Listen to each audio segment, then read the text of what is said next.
Hello everyone and welcome. My name is Jason Gregerson, and this video is going to be Introduction to Creating Animations in PowerPoint. We're going to look at how to create some basic animations. We're going to work with the animation pane. We're going to learn how to modify some animation options, and then see the process for creating more advanced visual effects. To get started, we're going to look at our PowerPoint, and to create an animation, we're going to go to the Animations tab at the top. Then we're going to select the object that we want to animate, and then we can choose the associated animation. So here I'm going to hit this little drop down to see the different types. There are a couple different types here. There's entrance animations. In other words, the object is not visible until the animation is run, and then it could fade in or fly in or whatever. We have emphasis animations, where the object is visible but then is emphasized in one of these different ways upon the animation playing.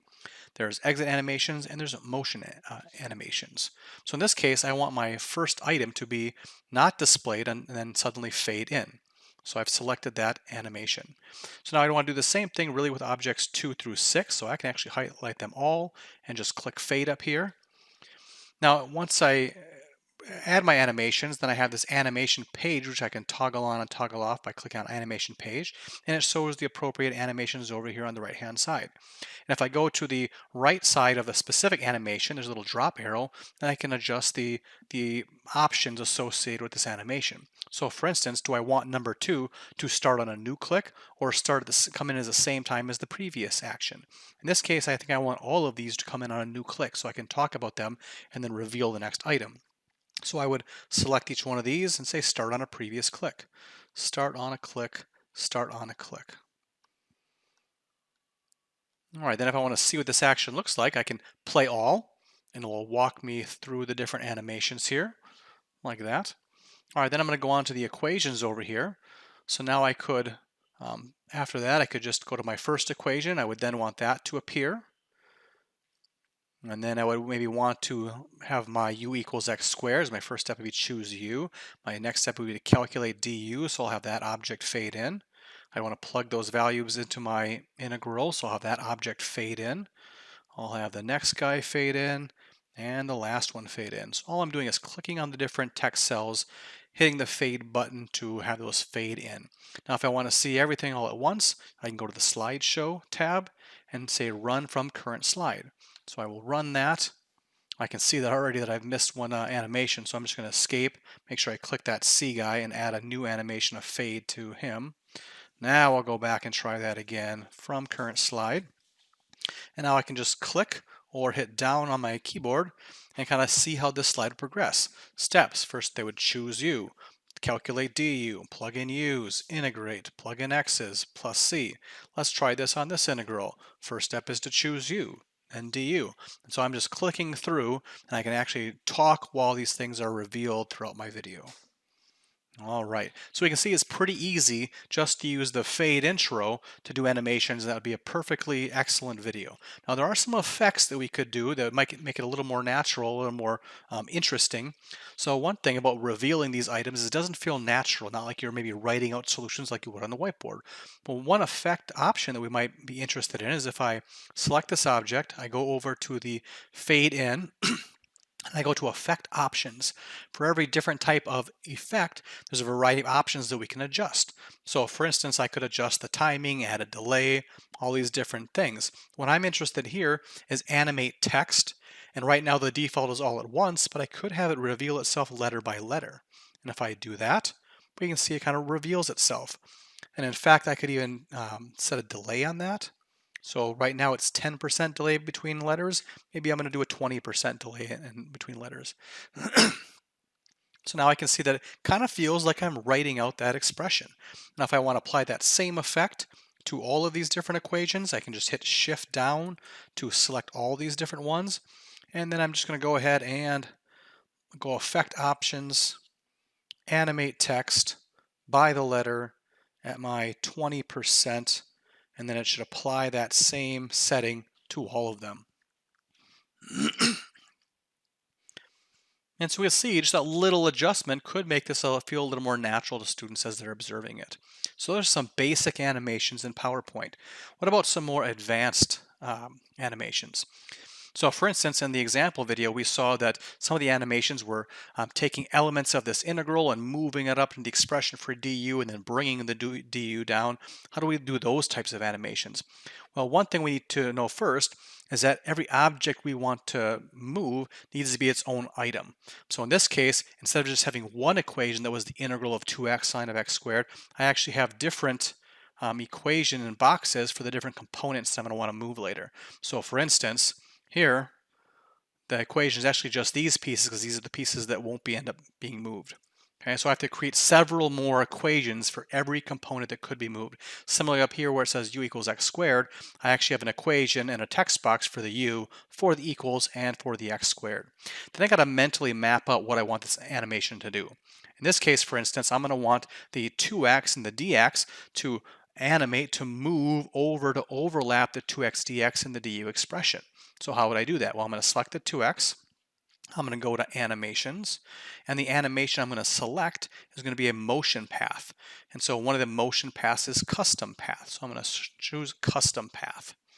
Now I'm going to go put my cursor above the 2x, and I'm just going to click and drag as I kind of map out what path this is going to take. I want this 2x to go over here and up towards the 2x. And actually, I'm going to pass it up a little bit. And I'll explain why in a second. So I've let go of my cursor. I'm going to hit escape. And now that defines the motion of the 2x. Now the reason I put it way up in space there is because I need this to land exactly on the 2x. If I put it off in space a little bit, now I can go back and I can manually adjust it and kind of fine tune it. And I can drop that guy right on that 2x, just like, whoops, see it shifted a little bit. And this is really the tricky part, is just getting to land just right. It can be kind of frustrating actually. All right, so I dropped that 2x on there. I'm going to do the same thing with this dx guy. I'm going to go to animations. I'm going to scroll down, custom path, and then map out my path here. Oops, got a little here and there. So click on my box, add animation, custom path, trace out this path from the dx up here. Once again, I'm going to overshoot a little bit, hit escape. There's my motion. And now I'm going to select this guy and try to drag that dx right on that guy so it's just perfectly lined up.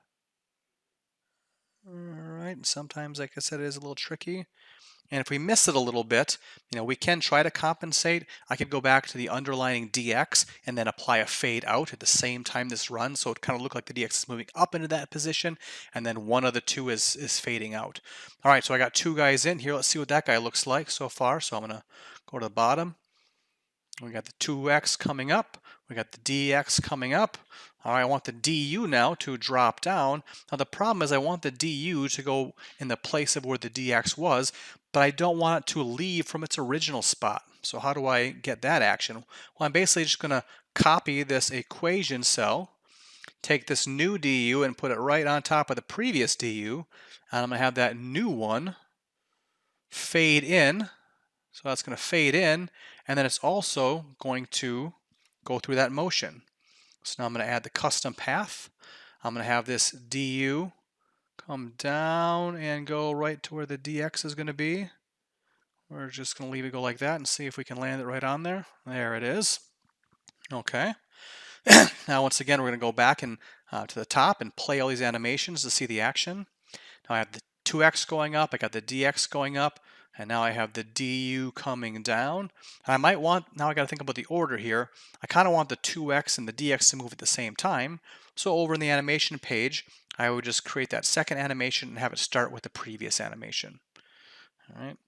So now once again, we're going to jump over into slideshow, go from current slide to see how this guy will look. And we'll see the 2x and the dx will go up, and the du will come down, right?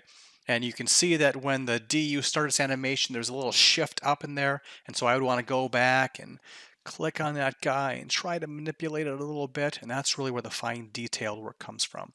So that's how you get that motion animation. Some other tools that I used in the example video were highlighting, and so certainly there are a lot of emphasis effects we could do. So when I want that operation of calculating du, I would like to have this step highlighted or modified somehow. So there's a couple ways I can do that. I can go to animation and I could choose to use some of the emphasis animations, right? So in other words, I could have a tweeter. So I have it rock a little bit to draw attention to itself. Or do a grow and shrink. Looks like all of them are selected in this case. Right, so there's lots of different emphasis ones that I could select. Now in the video, what I chose to do was like a highlighting effect. And the way I chose to do that was I went to an insert and I actually just dropped a shape, sort of like a rectangle with rounded corners. And I dropped that shape right over my text. And then I wanted to modify this object. So I changed the fill to be yellow, like this guy. And then I right clicked, then I went to format shape, and one of the features I can adjust here is the transparency, right? So I made it somewhat transparent, and then I can just simply animate this object. So now I have a new object, and I'll go back to my animation, and I'll just have that as a fade in, right? So now I can have that highlighting fade in or fade out as I wanted to throughout the video. All right, so we can see now how to get those motion animations. We can see how to do some highlighting. And the last thing I'll point out is that if I go to the actual slide that was used in the video, you can see all the animations that were created. So it is kind of a long process. So you really want to use this where it's really useful and impactful for students and not spend a ton of time doing this for kind of trivial animations. All right, that concludes this video on animations in PowerPoint.